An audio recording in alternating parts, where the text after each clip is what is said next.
बरखा कितनी भी कोशिश करेगी कि रोमिल को घर में नहीं रखना है, लेकिन फिर भी अनुज और अनुपमा दोनों उसे बता देंगे कि रोमिल इसी घर में ही रहेगा। वहीं अधिक रोमिल को मारने के लिए उसके कमरे में जाएगा, तो वहीं वनराज अनुपमा को मिलने के लिए आधी रात को बाहर बुलाएगा। वहीं अनुपमा की तबीयत बिगड़ती हुई भी नजर आएगी। तो चलिए देखते हैं इस वीडियो में। लेकिन इससे पहले अगर आपने अभी तक हमारी चैनल को सब्सक्राइब नहीं किया है तो पहले आप सब्सक्राइब कर लीजिए। जहां पर अंकुश बरखा को कह रहा होगा कि तुम्हें ये सब बातें पहले से ही पता थी, तो बरखा कहेगी कि मुझे ये नहीं पता था कि तुम अपने धोखे की निशानी मेरे सर पर लाकर रख दोगे। तभी अंकुश कहेगा कि तुम ये तो सोचो कि मैंने तुम्हें सब कुछ सच सच बता दिया था। तभी बरखा कहेगी कि तुमने तो बहुत ही महान काम किया है। मैं भी एक बॉयफ्रेंड रखती हूँ और उसे यहाँ पर लेकर आती हूँ और हम सभी लोग साथ में रहेंगे, तो क्या तुम उसे एक्सेप्ट करोगे? तभी अनुज उसे कहेगा कि मैं जानता हूँ कि आप नाराज हैं, लेकिन आपकी नाराजगी कुछ भी बोले जा रहे हैं, कुछ तो आप सोच समझ कर बोलिए। वहीं अंकुश कहेगा कि तुम अनुपमा और अनुज को देखो, उसने अपनी छोटी बेटी के लिए क्या क्या नहीं किया, और तुम्हें और अधिक को पता होने के बाद भी तुमने मुझसे रिश्ता नहीं तोड़ा। सभी माँ बाप अपने बच्चे के लिए कुछ ना कुछ करते हैं, तो मैं भी अपने बेटे के लिए क्यों ना करूं? तभी अधिक कहेगा कि आप सारा को इस लड़के से कंपेयर मत कीजिए। तो अंकुश कहेगा कि तू बीच में मत बोल। तभी अधिक कहेगा कि अगर इसकी मम्मी ने छोड़ दिया तो इसे हॉस्टल में रखते, यहाँ पर लेकर क्यों आ गए? तभी अंकुश कहेगा कि अगर 15 साल पहले मैंने ये बात तुम्हारे लिए कह दी होती तो क्या होता, और मैं भी तुम्हारी बहन को कह सकता था कि तुम्हारे भाई को कहीं दूसरी जगह पर रख दो, और मैं तेरा जीजा था, लेकिन तुझे तो अपने बेटे की तरह ही रखा है, और तू चाहता है कि मैं अपने खुद के बेटे को हॉस्टल में छोड़ दूं। तो वहीं बरखा कहेगी कि कुछ भी हो जाए ये यहाँ पर नहीं रहना चाहिए। तो अंकुश कहेगा कि कोई बात नहीं, अगर ये यहाँ पर नहीं रहेगा तो मैं भी यहाँ पर नहीं रहूँगा। फिर अनुपमा भी कहेगी कि आप बस भी कीजिए, गुस्से में आप क्या क्या बोल रहे हैं, और यहाँ पर कोई भी फैसला गुस्से में नहीं लिया जाएगा, सोच समझ कर और शांति से ही लिया जाएगा। फिर अनुज भी कहेगा कि इस बारे में अब कोई भी बात आज नहीं बल्कि कल सुबह ही होगी।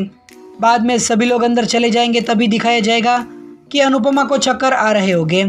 तभी अनुज उसे संभालता हुआ नजर आएगा, और अनुपमा मन ही मन कह रही होगी कि एक ही दिन में इतना सब कुछ, पहले मिस्टर शाह के साथ काव्या ने जो किया, उसके बेबी, और अब भाई भाभी और भाई का बेटा, अब कान्हा जी आप ही ध्यान रखना। दूसरी तरफ दिखाया जाएगा कि बात सबको बोल रही होगी कि बरखा भी सही थी। तभी बापूजी कहेंगे कि अंकुश का धोखा देना बहुत ही गलत था, लेकिन वो धोखा अंकुश ने दिया है, उस बच्चे ने नहीं, तो उस बच्चे को सजा क्यों मिले? पिता होने के बाद भी वो अकेला क्यों रहे? तभी बा कहेगी कि दोष उस पर बरखा का भी नहीं है, वो क्यों सजा भुगते? और कल को वनराज जाकर एक कहे कि मेरा 16-17 साल का एक नाजायज बेटा है, और काव्या को कहेगी कि ये बच्चे को पाल, तो काव्या क्या करेगी? या फिर काव्या ऐसी कोई हरकत करे तो वनराज क्या काव्या के बच्चे को अपना लेगा? तभी बापूजी कहेंगे कि तेरा दिमाग तो सही है ना, कोई ऐसी मिसाल देता है क्या? तभी बा कहेगी कि आप तो ये बात भी नहीं सुन पा रहे हैं, और बरखा से ऐसी उम्मीद कर रहे हैं कि वो उसके बच्चे को अपना ले, उसकी तो कोई गलती भी नहीं है।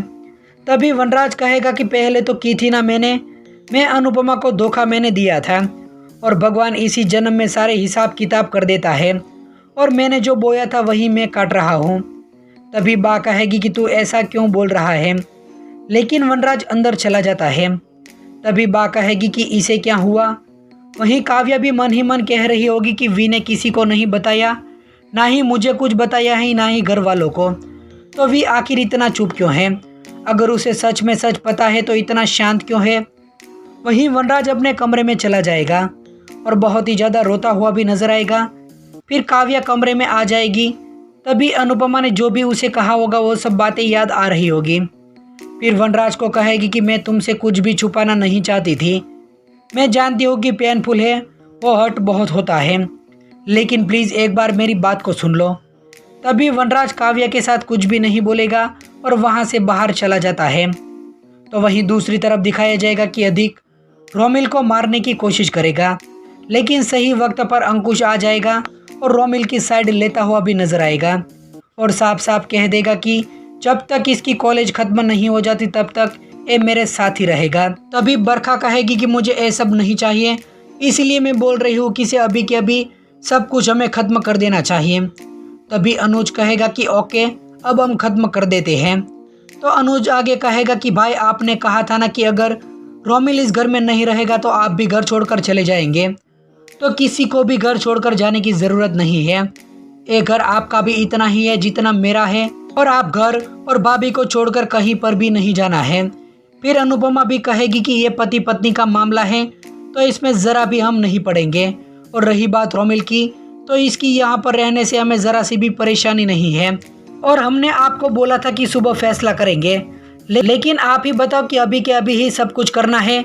फिर अनुज भी कहेगा कि अभी के अभी फैसले के अनुसार रोमिल इस घर में ही रहेगा। अब बात भी यहीं पर ख़त्म। वहीं आने वाले एपिसोड में दिखाया जाएगा कि वनराज अनुपमा को आधी रात को फ़ोन करेगा और कहेगा कि मैं ठीक नहीं हूँ।